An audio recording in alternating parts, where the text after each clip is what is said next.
the East End of London was very, very, very interesting. It was a transplant.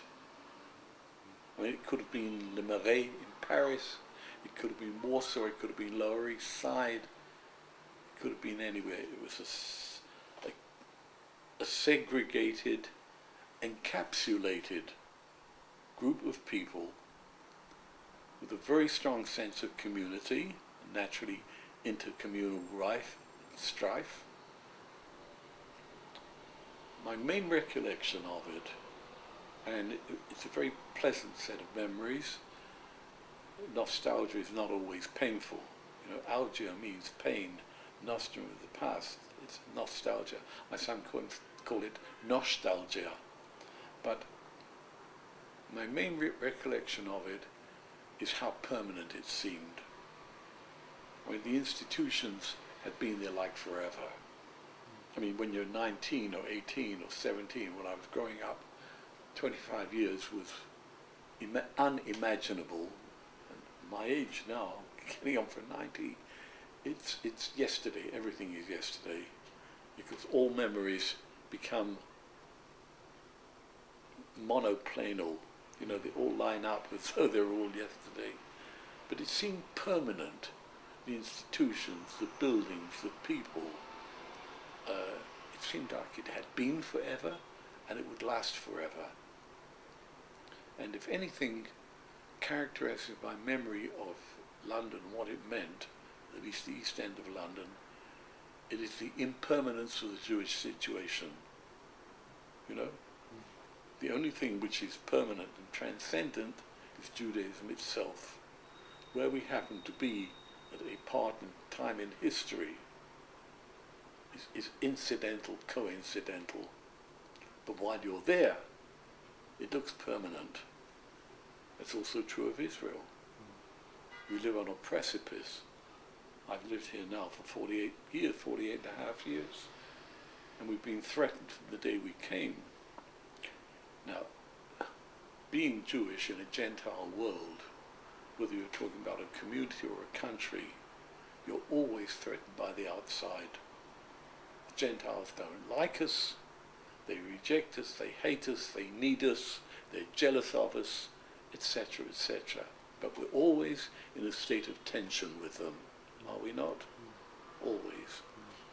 And of course in Israel with tensions within ourselves. It's not as though we're a country free of strife.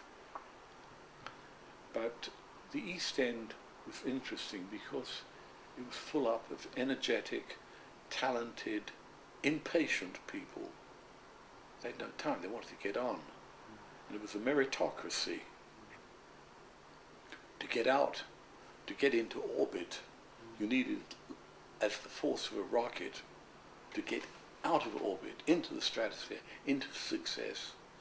So the Jews had no time to wait. They were energetic, they were literate, and their ambitions were always a little higher in the air. Around us, of course, in the East End, we were surrounded by Gentiles, and not to say anything about Gentiles, they were good people, but their interests were football, the king and queen, having a drink in the pub, etc.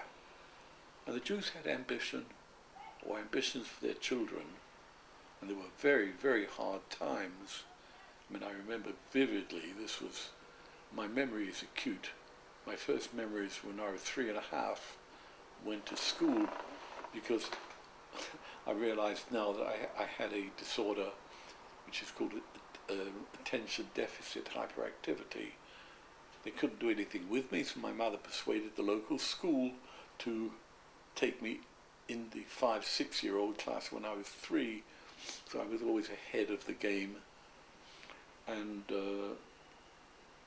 it was typical of the time. I mean, I went to school, got scholarship, went to secondary school, went to medical school, and like all the kids around me, we always wanted to be something, do something. We had very few role models. None of us were particularly close with our parents. They were busy struggling to make a living. I was closer to my mother than my father. My father and I, we lived in the same house, and our paths crossed from time to time. But there was no role modelling. We took our role models from other successful kids from school, from prominent athletes, actors, filmmakers. It was a time when, although people talk about the cohesion of the Jewish family was not that cohesive. People were busy struggling to stay alive in difficult times, depression, poverty. We didn't lack food, but there was many a time when we ate yesterday's bread and broken biscuits because there wasn't enough food for today's stuff on the table. On the other hand, the East End was full of not only talented people, but very colourful characters. People who were larger than life. People who were already excelling or had excelled in the past. One of my favourite characters is a distant cousin of mine who is known as Tugan Cohen. You may know the name. No, I've heard the name. Well, he started life in the East End of London, got in trouble with the law, was sent to reform school, sent to Canada, became active with the Chinese community there. In 1922 went to China as an assistant to the founder of the Republic, Dr. Sun Yat-sen, and for 20 years he was the power behind the scenes in pre-Mao China, and he reached the rank of Brigadier General in the Kuomintang Army. Now, Morris is just one of the prominent characters that came out of the East End, but I'm sure you know all the famous people that did. You don't need me to recite them. But it gave me an unusual opportunity to understand people, at least my own people. It gave me an indelible sense of belonging to the Jewish community, the affiliations it gave, the insights it gave. It also, I think, gave me the ability to look behind the person and what they said to get to what they mean. One learned to read body language because people were very expressive. The British people of the time, with whom I had very little contact, and for me the world began or ended at the Aldgate pump. Outside there was a world I didn't know, and frankly in the 5 years I lived in England after I left the East End, I had difficulties with the British people and their traditional reserve. Now the Jews in the East End were not reserved. They expressed their emotions, they used their hands, and it's very interesting because when my second language was Yiddish, speaking with my grandmother. My mother, of course, had left the Ukraine when she was 14 and never spoke any Russian or Ukrainian at home, to my regret. As an aside, about 7 years ago, I treated Mikhail Gorbachev, and I said, "I'm sorry, I can't speak to you in Russian because my mother didn't teach me." And he said, "Where was your mother from?" And I told her she was from a town called Yekaterinoslav, which is now Dnipropetrovsk. He said, "They don't speak Russian there, they speak Ukrainian." And I said, "Well, frankly, Excellency," moving a little closer, I said, "We spoke in Yiddish." And he put up his hands, he said, "This I don't understand." And we enjoyed a laugh. But one of my impressions of coming to Israel, having grown up speaking Yiddish as a second language, which, by the way, is so full of Hebrew, the people who don't know Yiddish think it's German. Only the construction is German, but 40% of the vocabulary is Hebrew. So anyone who knows Yiddish has a start in speaking Hebrew. When I came to this country, I found I could know whether people in the street were speaking Hebrew, which has emphatic gestures from the elbow, like this, and Yiddish, which comes from the shoulder. It's a persuasive language. Sit down, have a cup of tea, seid nicht genau, don't be foolish, think it over, look at it a second time. And the Yiddish-speaking element in the East End was important to me, because again, it was a lingua franca. Although I'd started speaking some Hebrew when I came to this country, the Yiddish which I'd learned in the East End of London helped me a great deal. More then than now, although now there's a surprising number of Russian immigrants who speak Yiddish, notwithstanding Stalin and all the repressions which occurred. And then of course there was Yiddish theatre, and there were the vital movements, the political movements, the Spanish Civil War, Mussolini, Mosley, the German Jewish emigration. It was a lively place, full of energy, palpable energy. I mean, when I think of the East End of London, I don't see static pictures. I see movie. I see people moving, talking, gesticulating, shouting, arguing, pushing each other even. Not too often.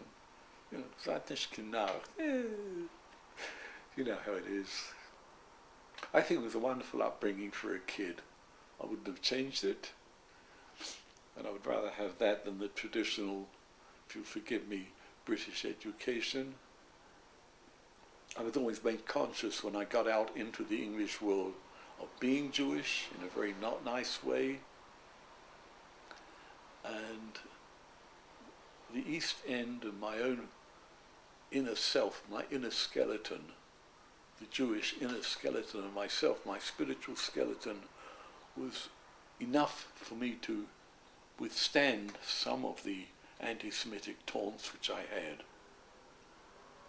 I mean, I remember, for example, when I was 6, I had scarlet fever, which in those days was a very highly contagious disease. It's become attenuated now, and it's sort of nothing. It almost died out.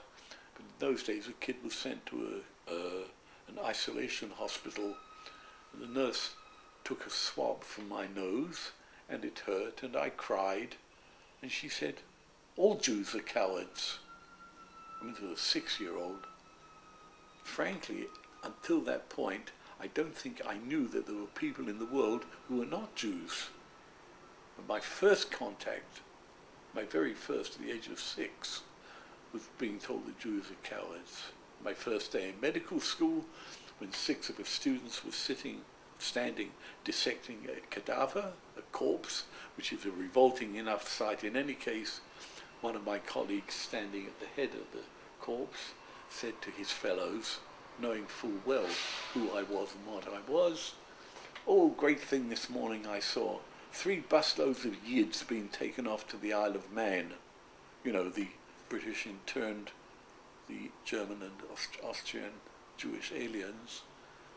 With things like that, which, as I say, are bad enough in themselves, but had I not been brought up in a totally Jewish environment, not an Orthodox home, but a sort of conforming Jewish home, becoming very conscious of myself and who I was and what I was always something that helped me very much in life, and probably finished up my coming to Israel